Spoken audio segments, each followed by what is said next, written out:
नमस्ते दोस्तों, आज मैं आपको सुनाने जा रहा हूँ एक ब्रह्म राक्षस की रियल कहानी। तो सुनिए, बहुत समय पहले की बात है। एक छोटे से गांव के पास स्थित घने जंगल में एक प्राचीन मंदिर था।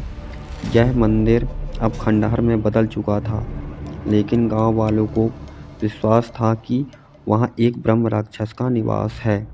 कहा जाता है कि वह एक विद्वान ब्राह्मण था जो अपने जीवन में घमंड और अधर्म के कारण श्रापित होकर ब्रह्म राक्षस बन गया था। ब्रह्म राक्षस के बारे में कई कहानियां प्रचलित है। लोगों का कहना है कि वह रात में मंदिर के पास घूमता था और जो भी जाता था उसे वापस जीवित नहीं आने देता था। गांव के बच्चे उस मंदिर का नाम सुनते ही डर जाते थे और बड़े बुजुर्ग वहां जाने से मना करते थे। लेकिन एक दिन गांव में एक युवा विद्वान नीरज नाम का लड़का आया। उसको शास्त्रों और वेदों का ज्ञान था। वह हमेशा सत्य की रास्ते पर चलता था और सत्य की खोज करता था। उसने जब ब्रह्म राक्षस की कहानी सुनी तो उसे विश्वास नहीं हुआ। उसने सोचा कि यह केवल अंधविश्वास है और उसने ठाना कि मैं वहां जाकर देखूंगा कि यह ब्रह्म राक्षस कौन है। गांव वाले ने उसे समझाने की बहुत कोशिश की, लेकिन नीरज नहीं माना। वह रात के समय एक दीपक लेकर और मंत्र पाठ पुस्तक लेकर मंदिर की ओर से ही उसके पैर मंदिर के अंदर आए तो ठंडी हवा चलने लगी और वातावरण एक अजीब सा डरावना सन्नाटा छा गया।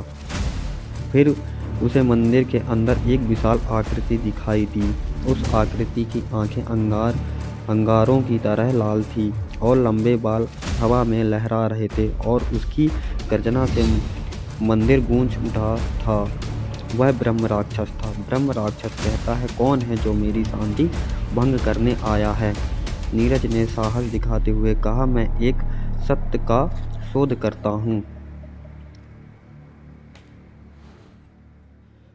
मुझे बताओ कि तुम इस रूप में क्यों हो? ब्रह्म राक्षस हंसा और बोला, मैं एक ब्राह्मण था, लेकिन अपने घमंड और लोभ के कारण अधर्म का मार्ग अपनाया। मैंने अपने ज्ञान का उपयोग दूसरों को नीचा दिखाने और अपने स्वार्थ के लिए किया। इस कारण से मुझे श्राप मिला और मैं ब्रह्म राक्षस बन गया। अब मैं इस मंदिर में रहता हूँ।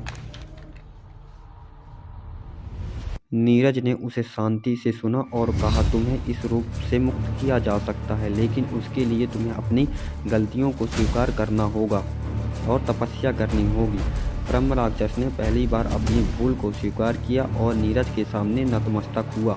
नीरज ने मंत्रों का जाप किया और ब्रह्म राक्षस को मार्ग दिखाया। धीरे धीरे उसकी भयानक आकृति फीकी पड़ने लगी।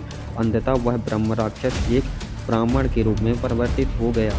उस दिन से वह मंदिर पवित्र स्थान बन गया।